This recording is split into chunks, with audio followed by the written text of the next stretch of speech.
নবী করিম সাল্লাল্লাহু আলাইহি ওয়াসাল্লামের যুগের যুদ্ধসমূহ এবং মুসলিমদের সংখ্যাসমূহ। বদরের যুদ্ধ নবী করিম সাল্লাল্লাহু আলাইহি ওয়াসাল্লামের প্রথম বড় যুদ্ধ।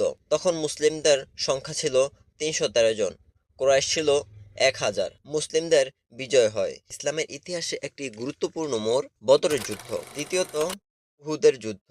মুসলমানদের প্রাথমিক জয়, পরে শৃঙ্খলা ভঙ্গের কারণে ক্ষতি। গুরুত্বপূর্ণ শিক্ষা: আদেশ মানার গুরুত্ব। তৃতীয়, খন্দকের যুদ্ধ।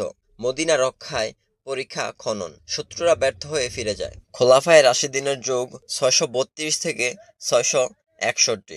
এই সময় ইসলাম দ্রুত বিস্তার লাভ করে। ইয়ারমুকের যুদ্ধ, কাদিসিয়ার যুদ্ধ, পারস্য জয়, উমাইয়া ও আব্বাসী যুগ, হাত্তিনের যুদ্ধ।